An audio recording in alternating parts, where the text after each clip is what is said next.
talk about the science aspect of quantum manifestation and really what it has to do with the Merkaba. It's really something that has been taken on or understood till recently as more like mysticism. But what I like to do, if you know anything about my work, if you've watched any of my videos or seen me on any shows, I like to add a lot of science to what I'm talking about, because I truly believe that science and spirituality actually go hand in hand, whereas mainstream will like you to have science over here and spirituality over here, completely separate. That's the old divide and conquer tactic that still is in play till this very day. So I actually tend to go over things a little differently. And so I'd like to start off by just telling you that so you understand, why is he talking about all of this science? Because I like to paint a picture from beginning to end. Because what I found, in all my studies and research, I found that we all have learned things in school, but we learn how to memorize answers. And that's really not a good thing. Memorizing answers without knowing how we got to the actual answer. In other words, if you look at your multiplication table, for example, okay, we've all memorized, I hope you did, the answers to multiplication tables. 2 times 2 is 4, and so forth and so on. So how do we get to the answer? Why is 2 times 2 4? Why is 1 times a number always going to be that number? Why? What's the actual underlying fundamental basis behind the mathematics that gives us the answer? A lot of us can't answer that question. What we can do is we can tell you what we memorized was the answer. And that the problem with that is we move through this matrix, through this life, and we basically go on memorized outcomes instead of knowing how we get to these outcomes. And because of that, we're prone to make a lot of mistakes, and we're prone to not even understand a lot about ourselves and the universe at large. So just with that being said, I'll go ahead and go right into it, and we'll start working on this workshop. So I'm going to share my screen here and bring in this PowerPoint. This actually is part of my mystery school teachings. So some of you, who, if you don't know, I've been doing mystery schools for quite a while now, probably for about a year. I've done 3 12-hour sessions of mystery school. And some of this content was actually featured in a mystery school that I did, where I had people come from all over the world to watch me speak for 12 hours on this particular topic. Now, this has been condensed down into 2 hours of talk time here. It's not a 6-hour session today, but I've got enough in this piece here that's going to give you a great understanding of what this workshop is about. And the beautiful thing is it'll be on Neil's platform. You'll be able to watch it over and over again. You'll be able to study and actually apply some of this, and you'll be able to understand what I'm talking about by doing some of your own research as well, okay? Let's start this slideshow here. Okay. Okay, here we go. Got it. So.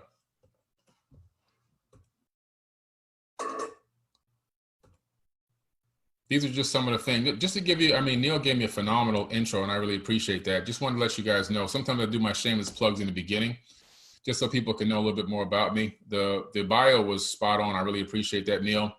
Some documentaries and shows that I'm involved in. American Mystery on the Discovery Channel right now, brand new series. Forbidden Knowledge with Billy Carson on DTV.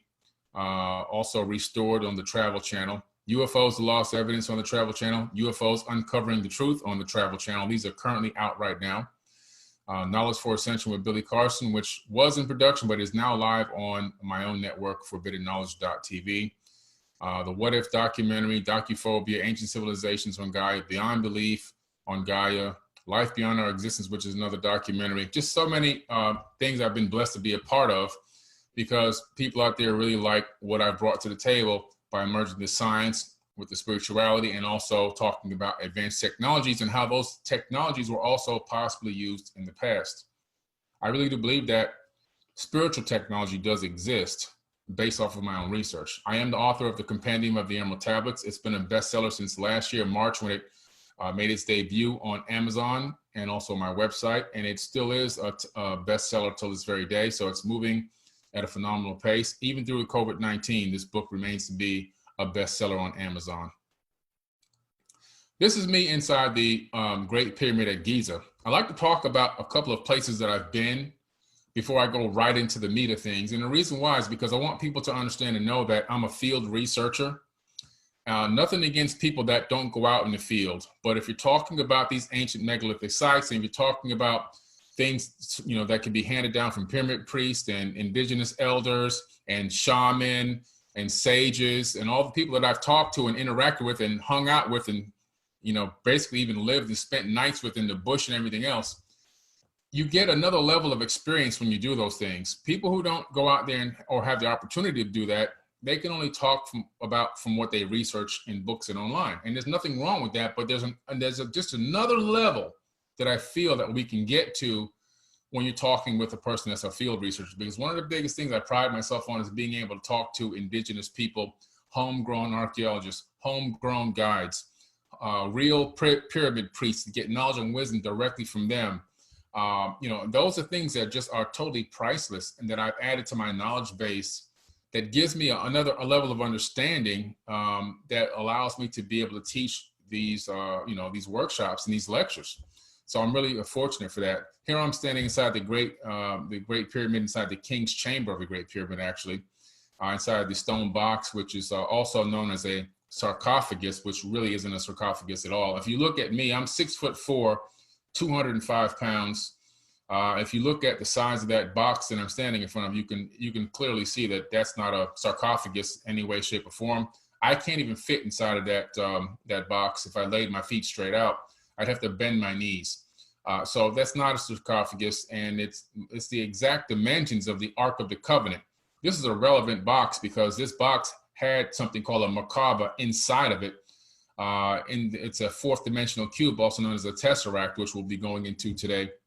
And it was very, very powerful. So powerful, in fact, that you see the corner broken off, and it shot across the entire gallery to the other wall, which you can't see, and made an exact imprint of the corner piece into that crystal granite. So it literally dented crystal granite. That's how hard the impact was from this piece flying off of this box. Really amazing stuff. I do truly believe that the reason why Moses, who really, in my opinion, may have been Akhenaten, was hunted down after he fled Egypt with a lot of people, was because they discovered that he took the Ark of the Covenant with him. And the Ark of the Covenant was the source of power for the Great Pyramid. The Great Pyramid was a wireless power generator that did not need the Ark of the Covenant initially. You can tell that this box was something that was added much later. And the reason why is because the Great Pyramid was sitting on top of a water aquifer, and the aquifer had begun to dry up, reducing the amount of electrical output that the Great Pyramid could produce. So they got this this gift from the Anunnaki called the Ark, one of three of them that existed, and they put it inside this box, and they used it to add additional power and strength to push up through the apex of the Great Pyramid to create the wireless power sources that they needed around the entire region. So just to give you a little tidbit on that.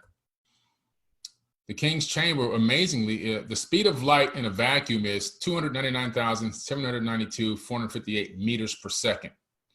Ironically, the Grand Gallery's location inside the leading up to the actual up to the King's Chamber is the exact longitude of the same numbers that match the speed of light in meters per second.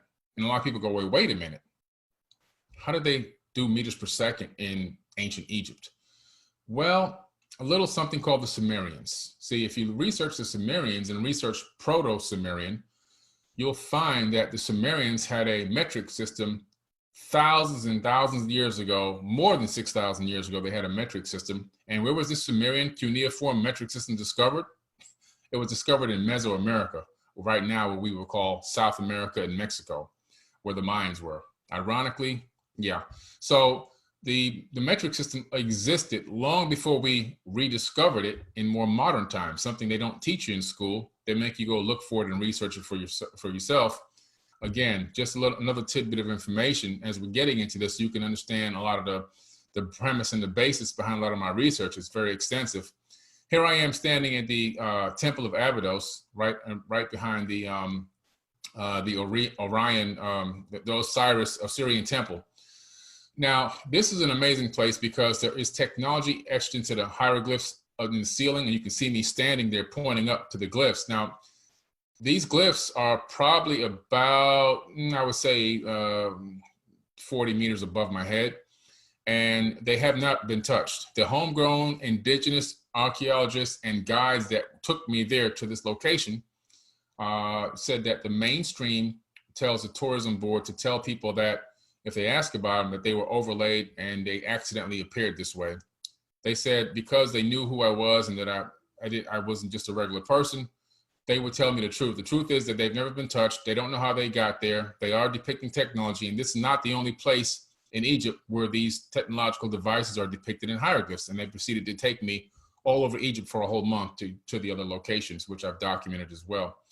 So these glyphs depict technology like helicopters, airplanes, tanks, and so forth, submarines, really amazing stuff. And this is not the only place that we were able to see it. We saw it in many other places. And again, those other places have no claim whatsoever of an overlay of any other type of a hieroglyph on top of another one that makes it look like technology. It doesn't exist. These are real depictions of technology, in my personal opinion.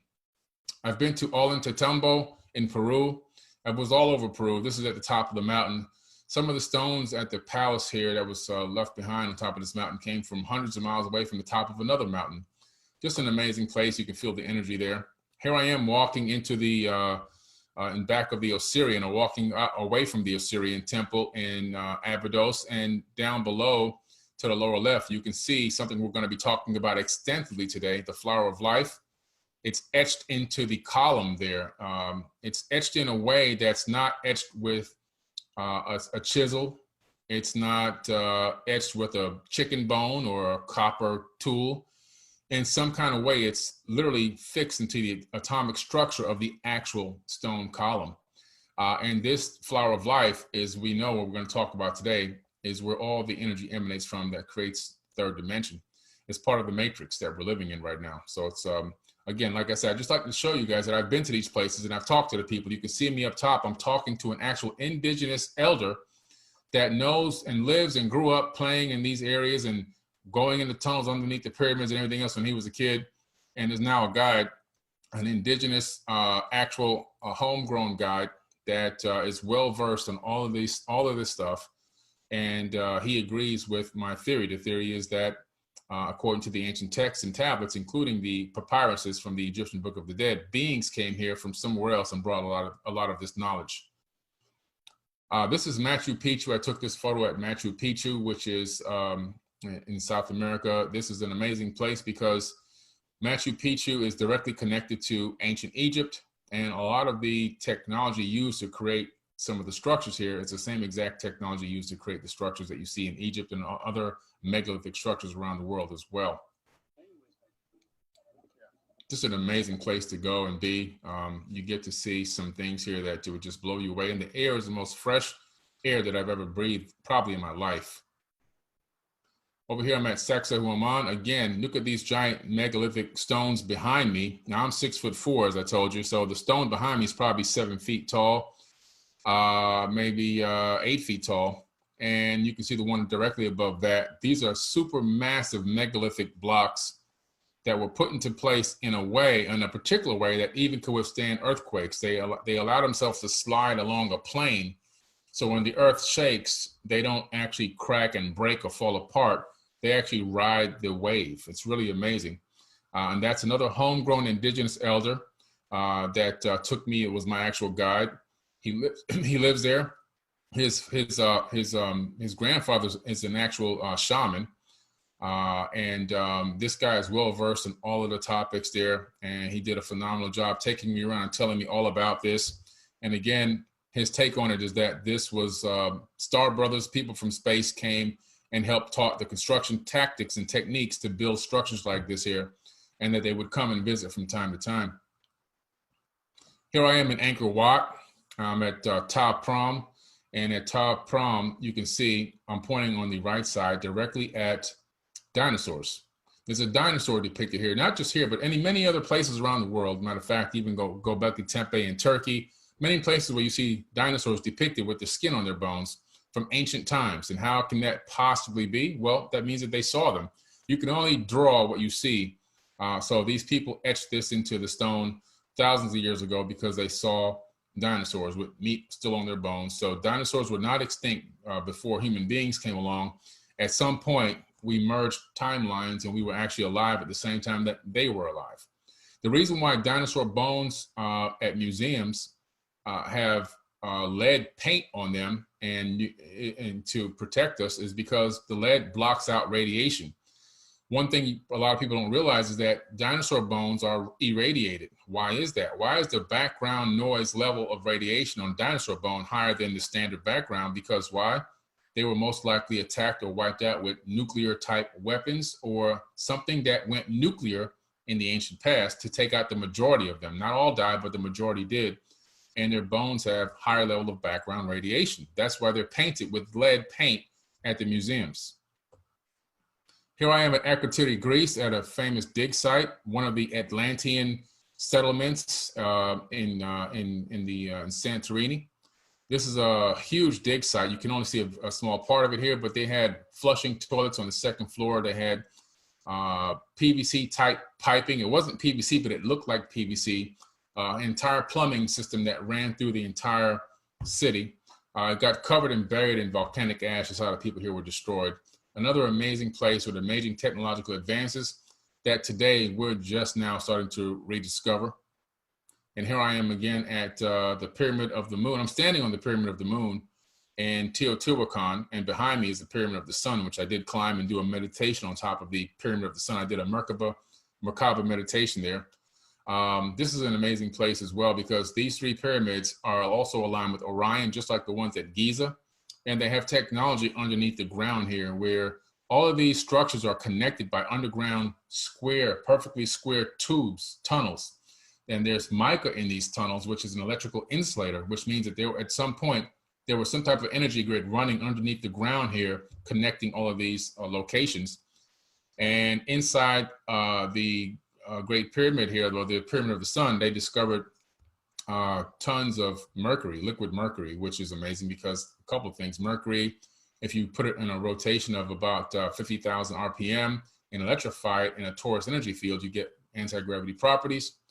The other thing is mercury was also named after another name of Thoth the Atlantean, who was also known as Thoth Tahuti in Egypt. And when he came to Mexico, he was a Teotihuacan. He was known as Quetzalcoatl, Kukulkan, Lord Pakal, and everything else. So Viracocha, and he's the one who built these pyramid structures here, according to the tablets in Mesoamerica. So it's really amazing stuff how you see the technology flow from Egypt all the way to Mesoamerica. This is the Pyramid of Kukulkan, another pyramid named after Thoth the Atlantean in the Yucatan Peninsula that I'm standing in front of here.